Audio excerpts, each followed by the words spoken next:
Welcome back to Bollywood presenting. कहानी की शुरुआत में हमें इजिप्ट की राजधानी कायरा को दिखाया जाता है, जिसने प्रोटेस्टेंट ने चला रखा था क्योंकि वो नहीं चाहते थे कि अमेरिका के कुछ पढ़े लिखे आर्कोलॉजिस्ट उनकी जमीन पर आकर खुदाई करें। लेकिन उसके बावजूद भी अमेरिका कुछ लोगों को एक पिरामिड की खुदाई के लिए अपनी टीम को वहां पर भेज देता है।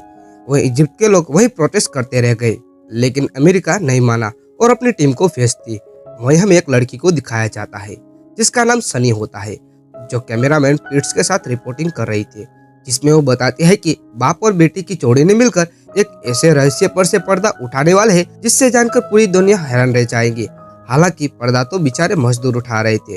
वहीं हमें इस टीम के लीड को दिखाया जाता है जिसका नाम होल्डन होता है, जो सनी को इंटरव्यू दे रहा होता है। इसके बाद सनी होल्डन की बेटी नोरा का इंटरव्यू लेती है, जिसमें वो बताती है कि इस पिरामिड को खोदने के लिए 3 दिन और लगने वाले हैं। साथ ही वो बताती है कि इस प्रोजेक्ट में मैंने और मेरे डैड ने बहुत ही ज्यादा मेहनत की है। वहीं दूसरी तरफ इन्हें सैटेलाइट की मदद से पिरामिड के अंदर के कुछ खास दृश्य दिख जाते हैं। वहीं उन्हें लग रहा था कि उनके हाथों में कुछ ऐसी चीज लगने वाली है जिससे जानकर पूरी दुनिया हैरान रह जाएगी। वहीं उसी ग्रुप में हमें सिक्योरिटी को दिखाया जाता है। हालांकि एक रोबोट होता है और उसमें कैमरे भी लगे हुए हैं।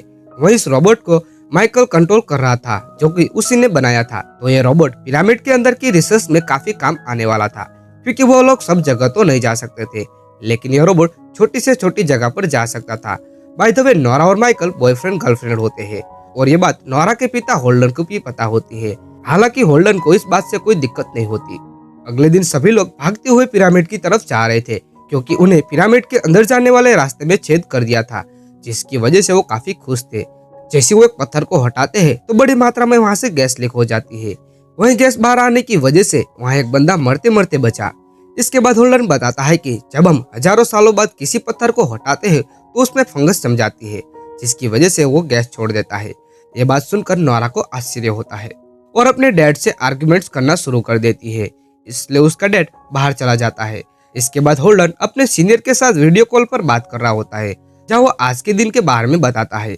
यह बात सुनकर उसका सीनियर कुछ भी नहीं बोलता और बस कहता है कि जल्द से जल्द साइट को खाली करके वापस अमेरिका आ जाओ, क्योंकि प्रोटेस्ट बढ़ते जा रहे थे और इन्हें प्रोटेस्ट को देखते हुए इन्होंने यह फैसला किया है कि यह लोग यहीं पर रुकेंगे।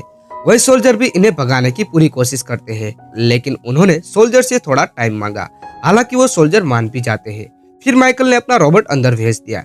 वहीं उन्हें पिरामिड के अंदर कुछ इंटरेस्टिंग क्लिप मिली, लेकिन तभी रोबोट पर किसी ने अटैक कर दिया। यहाँ पर ये लोग सोचते हैं कि शायद रोबोट के ऊपर पत्थर गिरा होगा, लेकिन इन्होंने इतना कॉमन सेंस यूज नहीं किया कि पिरामिड के अंदर पत्थर नहीं गिर सकते और इतना भी पत्थर नहीं गिर सकता जिससे रोबोट खराब हो जाए। लेकिन अंदर जाना खतरों से खाली नहीं था। लेकिन माइकल अपने रोबोट को लिए बिना वापस नहीं जा सकता था, क्योंकि इस रोबोट को बनाने में उसको कई महीने लग चुके थे, जिसकी वजह से माइकल यह रोबोट लिए बिना यहाँ से जाने वाला नहीं था। अब यह लोग पिरामिड के अंदर आ जाते हैं। यह जगह काफी रहस्यमय होती है। आगे जाकर इन्हें छेद मिलता है, जिसके अंदर उतरने के बाद उन्हें पता चलता है कि यह तो तहखाना है। फिर वो लोग यहाँ से वापस बाहर आ जाते हैं और तभी उनको एक भाला मिलता है, और जब वो यूवी लाइट की मदद से देखते तो भाले के ऊपर ब्लड के सैंपल मिल जाते हैं। उन्हें लगा है कि इस ब्लड सैंपल की मदद से ये पिरामिड कितना पुराना है। फिर ये लोग आगे बढ़ते हैं और एक खाली कमरे में आ जाते हैं। वैसे तो सभी कमरे खाली होते हैं, लेकिन यह कमरा कुछ ज्यादा ही बड़ा था और खाली भी। हालांकि यह कमरा नहीं बल्कि एक ट्रैप था, जिसकी वजह से सभी लोग नीचे आ जाते हैं। लेकिन यहाँ पर ये सभी लोग सही सलामत होते हैं। लेकिन तभी माइकल के पैर पर एक बड़ा सा पत्थर गिर जाता है। हालांकि सभी लोग मिलकर उस पत्थर को हटाने की पूरी कोशिश करते हैं, लेकिन माइकल उन्हें मना कर देता है। अब ये सभी लोग डर जाते हैं। उन्हें मेडिकल हेल्प के लिए जल्द से जल्द बाहर जाना होगा, लेकिन यहाँ पर इन चारों के अलावा और कोई नहीं था। उसी दौरान सनी ऊपर जाने की कोशिश करते हैं और जैसे वो थोड़ी ऊपर जाती है तो उसे अजीब तरह का क्रिएचर दिखाई देता है और उस पर हमला कर देता है। इसलिए सनी तड़ाम से नीचे आ जाती है। इसके बाद होल्डन के कहने पर सभी लोग आगे जाने का रास्ता बनाते हैं और आगे जाने से पहले नोरा माइकल को गुड बाय किस करती है। उसे लगा कि उनकी ये आखिरी मुलाकात हो सकती है, और होता भी ऐसा ही है। जब नोरा और उसके पिताजी वापस आकर देखते हैं, उन्हें माइकल के स्थान पर सिर्फ खून के धब्बे मिलते हैं। यह देखकर नोरा फुट फुट कर रोने लग जाती है, लेकिन उसका बाप इतना दुखी नहीं लग रहा था। वहीं नोरा होल्डन से लड़ने लग जाती है। वो कहती है कि हम सिर्फ तुम्हारी वजह से यहाँ पर फंसे हैं और मुझे कुछ भी हुआ तो उसकी जिम्मेदार तुम होगे। दरअसल सनी इस पोस्ट पर आने के लिए कई सालों से मेहनत कर रही थी, इसलिए वो होल्डन पर गुस्सा होती है। इसके बाद ये चारों लोग पिरामिड में आगे बढ़ने लग जाते हैं और उन्हें दूसरी तरफ वही सोल्जर दिखाई देता है जो उन्हें यहाँ से भगा रहा था। यह सोल्जर यहाँ पर उन्हें बचाने आया था लेकिन उस सोल्जर को उस क्रिएचर के बारे में कुछ भी पता नहीं होता। यहाँ पर वो सोल्जर इस क्रिएचर के ऊपर गोलियां चलाता है, लेकिन उस गोले का उस क्रिएचर के ऊपर कोई असर नहीं हो रहा था। इसलिए लोग यहाँ से बाहर चले जाते हैं और वो उसे अपने साथ अंदर ले जाता है। यह देखकर सभी लोग डर जाते हैं। यहाँ पर होल्डन लाइट ऑफ करवा देता है और अब ये अपनी सांसें भी धीरे धीरे ले रहे थे ताकि क्रिएचर इनकी आवाज सुनकर बाहर ना आ जाए। लेकिन होल्डन ज्यादा देर तक होल्ड नहीं कर पाता और वो खांस देता है। लेकिन क्रिएचर उस सोल्जर को खाने में बिजी था। वहीं दूसरी तरफ होल्डिंग दीवार पर कुछ कलाकृति देखकर उस हिस्ट्री को समझने लगा था। लेकिन यहाँ पर कैमरामैन पिट्स उसे कहता है कि हमारे पास उतना वक्त नहीं है कि तुम कलाकृति देख सको। पिट्स की यह बात सुनकर सभी लोग बाहर जाने का रास्ता ढूंढने लग जाते हैं। उसी दौरान होल्डन एक चीज को सो लेता है, जिसकी वजह से वहाँ का दरवाजा बंद हो जाता है और चारों तरफ से रेत निकलने लग जाती है। यहाँ पर अगर इन्होंने कुछ जल्दी नहीं किया तो ये रेत में दफन हो जाएंगे। वही हड़बड़ी में सनी पागलों की तरह इधर उधर भागने लग जाती है।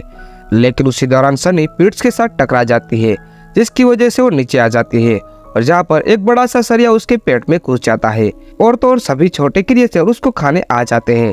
लेकिन होल्डन टाइम पर आकर उस क्रिएचर को भगा देता है। यहाँ पर सनी जिंदा होती है, इसलिए सभी लोग मिलकर उसे उस सरिये से बाहर निकालते हैं। लेकिन उसमें उसको इतना पेन होता है कि उसमें उसकी जान ही चली जाती है।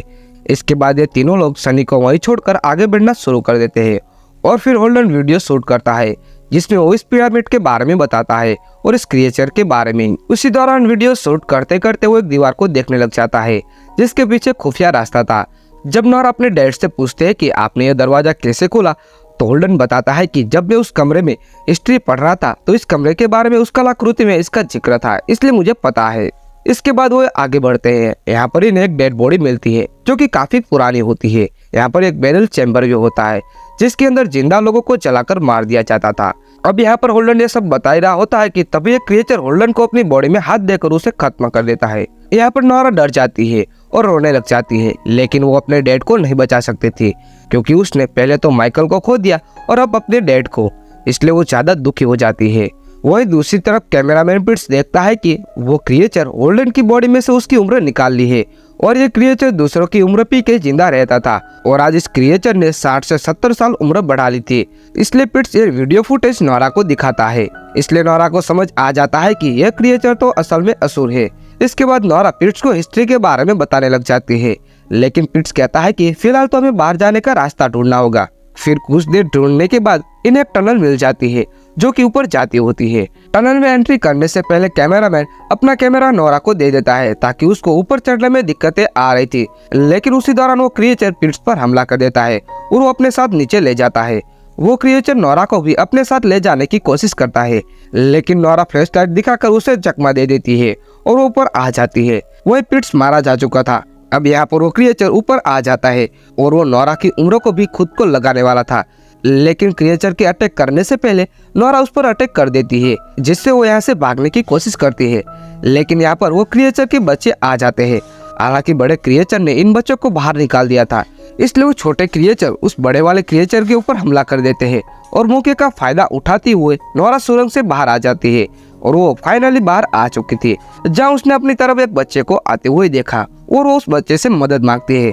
लेकिन उसी दौरान उस क्रिएचर ने उस पर हमला कर दिया और इसी के साथ ही यह मूवी यहाँ पर खत्म हो जाती है। और चैनल पर पहली बार आए हो तो चैनल को सब्सक्राइब करना ना भूले। Thank you for watching.